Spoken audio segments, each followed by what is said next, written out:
Welcome to Gillette World Sports Special, the ultimate sporting experience. Travel with us around the globe as we light the flame that fires the fuse that ignites the action.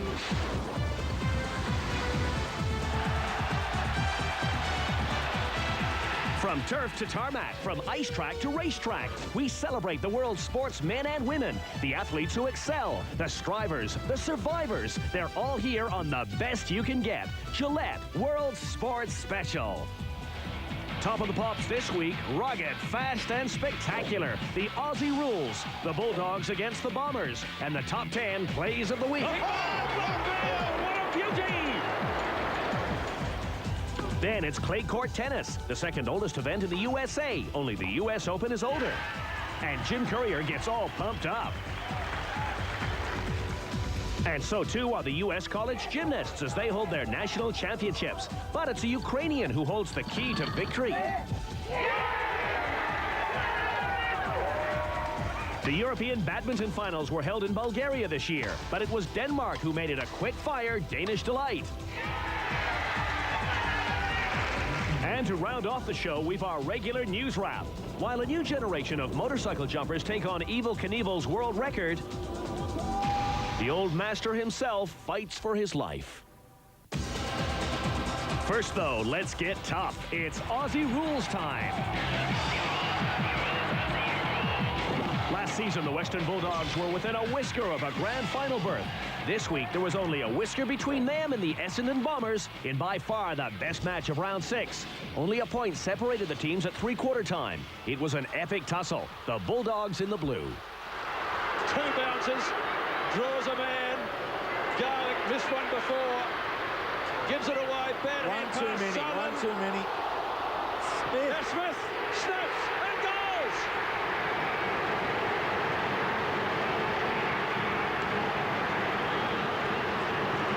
Well, the crowd are saying the Dogs have got it. Not over yet. No, we're on 2.5 minutes of play left. But that is a significant goal to the mindset of both sides, I think. He goes across the half-forward line, looking for Lucas. Nearly got it. Taken by Dent. He's got the free. He has.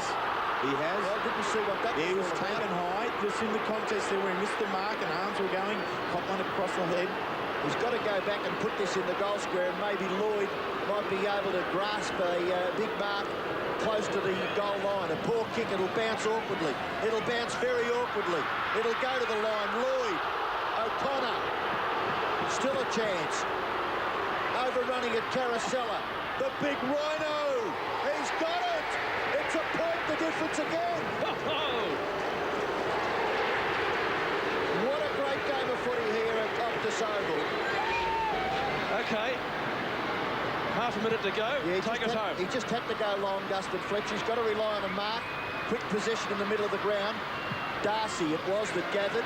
Oh, the ball spills out to Garlic. They should be home now, the Western Bulldogs. Yeah. Collinwood may even kick a goal. Steve Collinwood, his third goal, has sealed the game for the Bulldogs.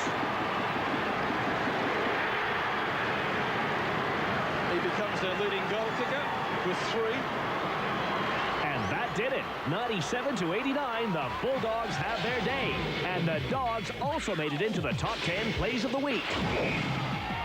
Short. Oh, very short, very dangerous. And the Mendes gets hold of it, and it goes! That is going Montfort.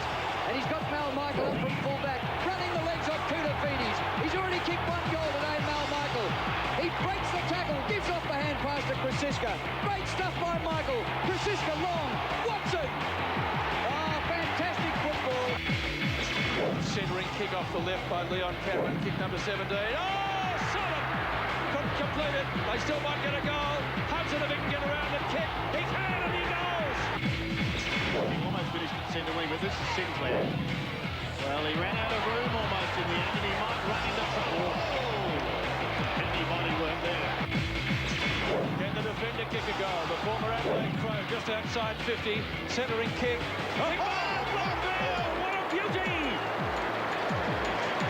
Wow. Had to sit.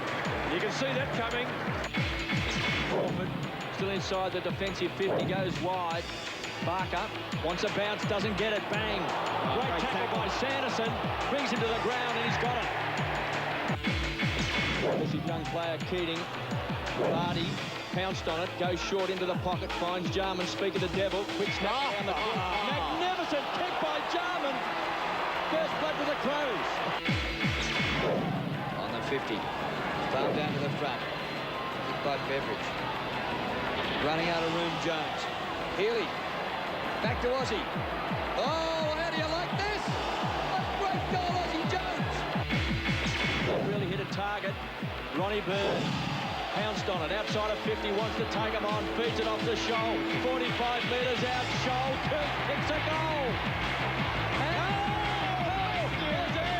AFL football. Olympic gold in the gymnastics, that one, K-Ree.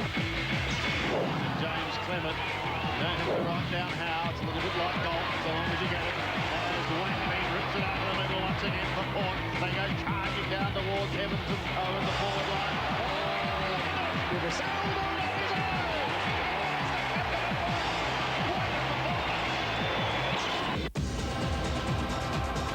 For a bit more magic, let's go to the Magic Kingdom in Disney World. Jim Courier is one of the old warhorses of U.S. tennis. He produced the winner to beat the Russians in America's last Davis Cup tie.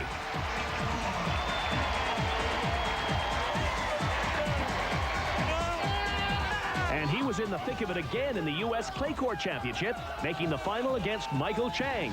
It's even Stevens, 1 set all, 3 all, and the big hitting Big Jim has juice number 4.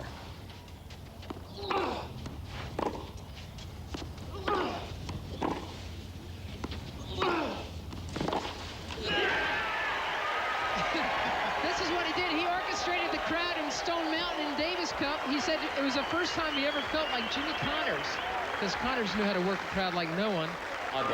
This is my town. I'm from here.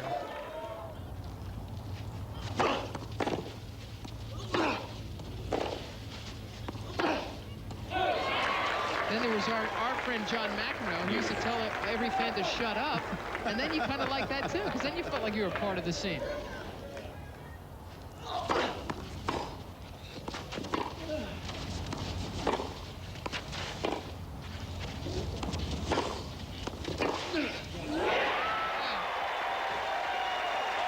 Needs a towel. He's asking for a towel, Courier. And that was the 15th point of the game.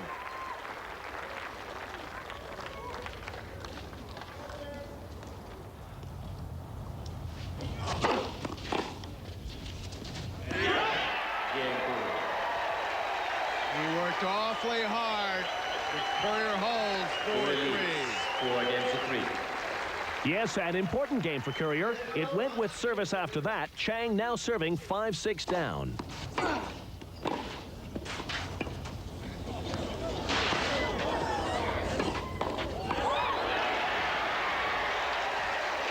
Wow.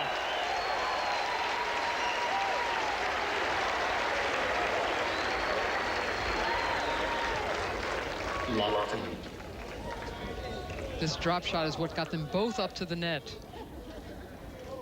Chang trying to figure out a way to get it past Courier's racket, and he just can't. Great defense from Courier at the net, and then the offense to win it.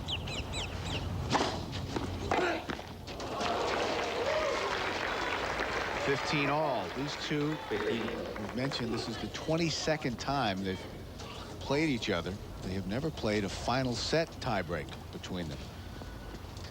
They've played 7 tiebreaks overall. Chang has won 4 of them, so they're close there as well. It continues.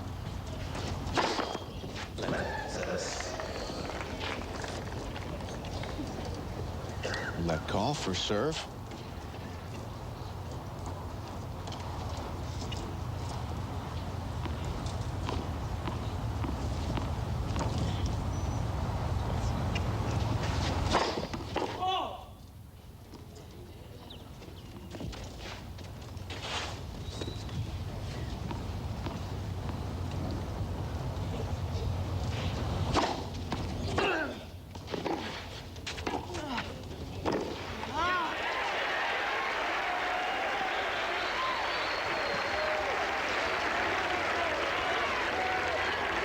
15-13.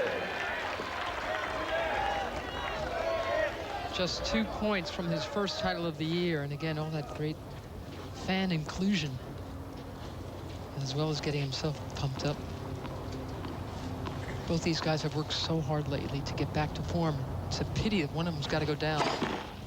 You know, one of them's going to have to walk away from this match discouraged in some way.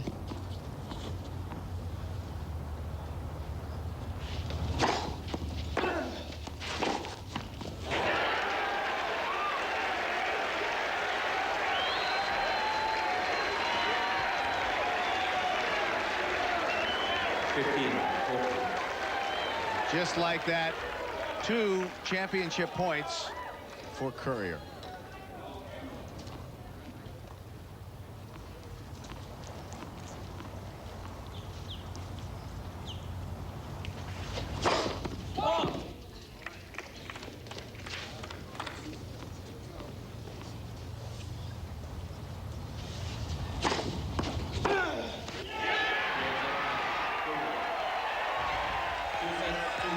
Jim Courier wins, beating the top seed 7-5, 3-6, 7-5, and notching up his 23rd ATP Tour title.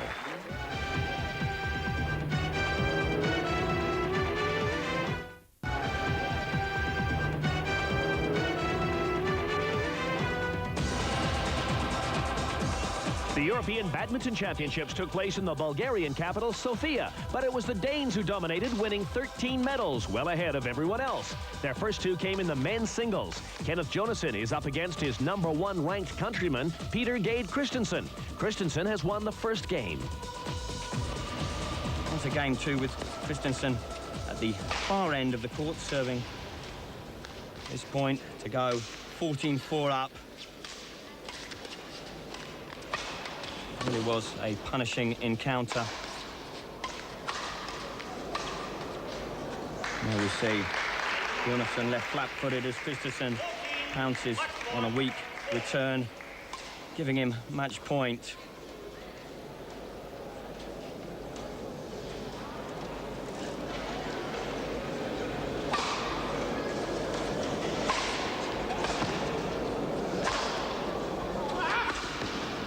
Clinical finish there.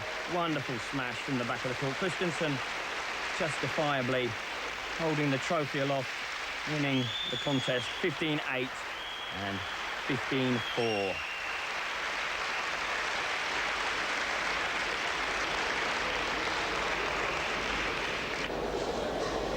More one-way traffic in the women's singles finals. Another Danish victory.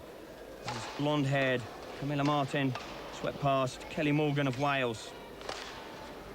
Martin conceded just 6 points in the match, comprehensively winning 11-2 and 11-4. Kelly Morgan did well to get to the finals, but she was lacking the expertise to counter Martin's aggressive style of play. It turned out to be a richly deserved victory for Martin, and another pat on the back for Denmark.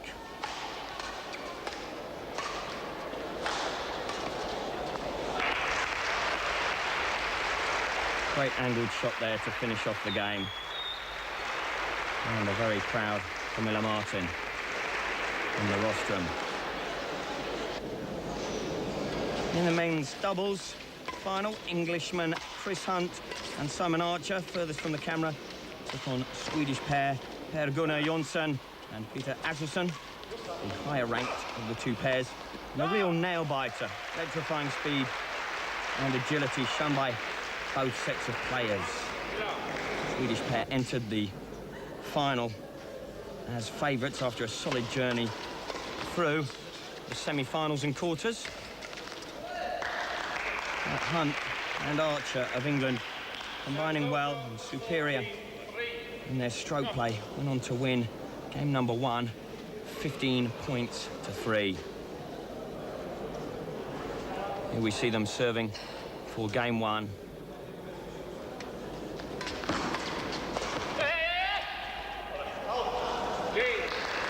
Another shot there, too long from the Swedes. Game #1 to the Englishman. Game #2, a closer affair. But the Englishman went through to win it. 15 points to 6.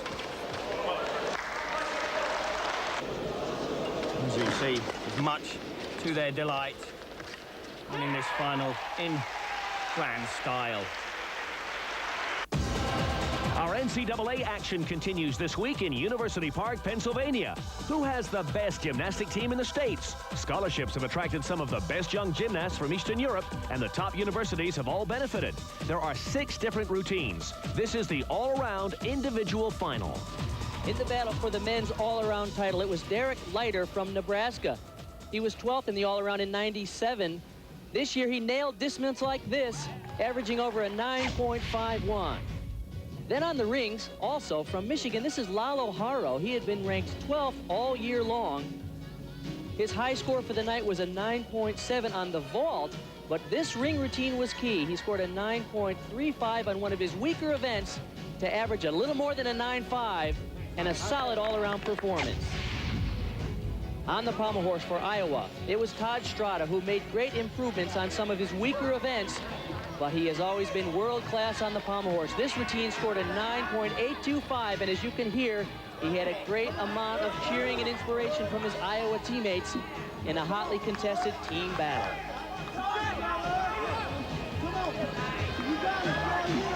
A big finish here at the end and an average of 9.62 on all 6 apparatus for Todd Strada, one of his best meets of the year. Then for California at Berkeley, Oleg Kosiak comes from Ukraine originally. He was a 1996 Olympic finalist on this event, a 9.725 with his terrific floor exercise performance. The high score of the night for him on the vault came here with a 9.775 with a double twisting Yurchenko and a great finish. Then from Illinois, Travis Romagnoli, who was tied for 3rd in the '97 championships in the all-around, delivered a smooth, confident, and very technical high bar routine. He averaged 9.7 on all 6 apparatus for the title NCAA champion. 9.875 for this performance, and when we spoke to him in typical modest fashion, he was proud of his teammates. This was a great accomplishment for the team, coming in 3rd place, and the all-around was just amazing. It was so much fun. I mean, it's my greatest accomplishment in the sport so far, I think. California were always ahead in the team competition, but in the high bar, they hit a sticky patch. 2 of their gymnasts fell during their individual routines. That was Chansky biting the dust. This is another Californian, Josh Bickerball. Crunch, down he went. But then up stepped the Ukrainian, Evgeny Serobchevsky. He is a senior, even though this is only his 2nd year of eligibility in California.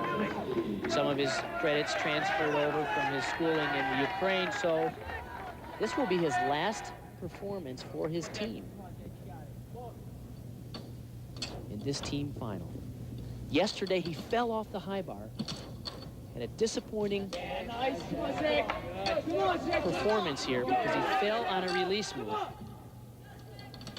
He's got to nail it here. This is it. Oh, yeah, right on. That's what he fell on yesterday.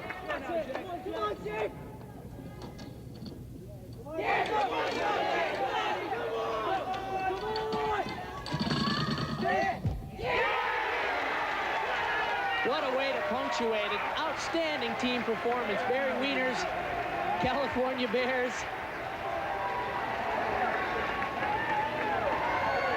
What a way to end Cal's night.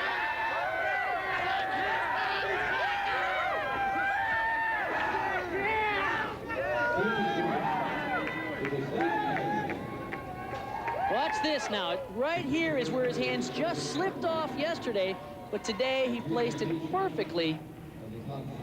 The dismount, well, this is about as good as you can get.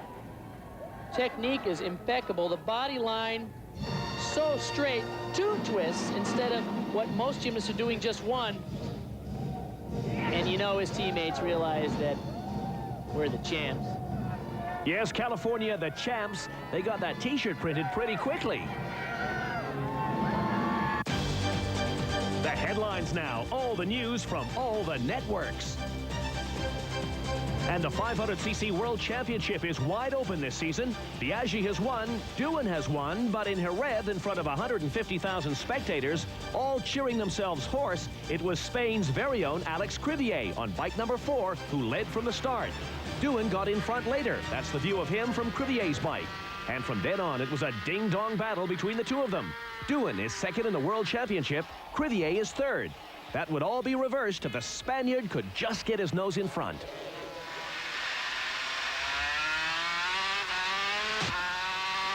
Down the start, finish straight.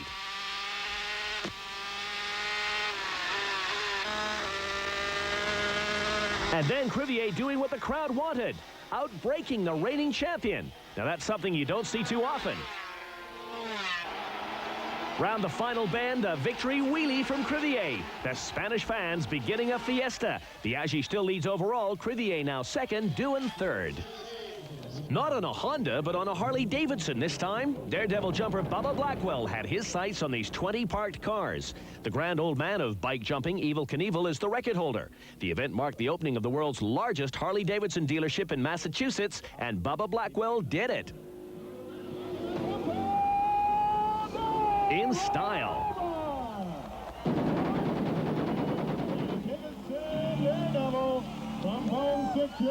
Meanwhile, Evel Knievel himself faces a bigger test, the biggest of them all. The world's most famous motorbike jumper has contracted hepatitis from the many blood transfusions he received during his career. A career that included more than 300 death-defying jumps, 35 broken bones, and 14 operations.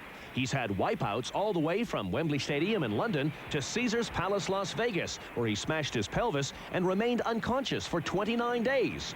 Now his life really is on the line. Unless he receives a liver transplant, he concedes he may only have months to live. I realize that you can win the battles, but you can never win the war. You're going to be defeated if you're a human being. And I just hope that I keep winning wars for the next 30 or 40 years, that's all. His most amazing stunt was his 1974 rocket-powered leap across the Snake Canyon in Idaho. Here she is starting to roll over on her side. One complete roll to the right, and then the main chute, pulled out by the drogue chute, is deployed, and you're heading down. What did it feel like? He survived that, and we certainly hope he survives all his present problems. Britain's David Hempelman-Adams can legitimately lay claim to having done it all. There are two north and south poles. There's the geographic pole, and then there's the magnetic pole, determined by the Earth's magnetic field. Hempelman-Adams has now visited them all, on foot. He's also climbed the highest mountains on 7 different continents, and he just loves it.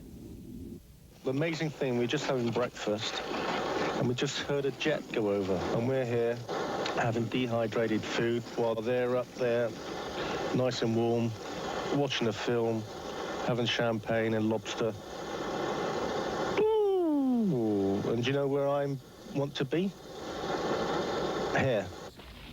His final destination was the geographic North Pole. With his Norwegian partner, he trekked 900 kilometers, a 54-day journey which included temperatures in the -40s and a few dunks into the freezing water. And for every meter of the way, they lugged all their kit with them, 55 kilograms of it. Coming up next week from Frankfurt in Germany, Europe's finest in a festival of cycling. And the latest from the FedEx Championship. The champ cars go roving to Rio de Janeiro. So make it a date in your diary. The winners, the losers, the champions, the challengers. They're all here all year on Gillette World Sports Special.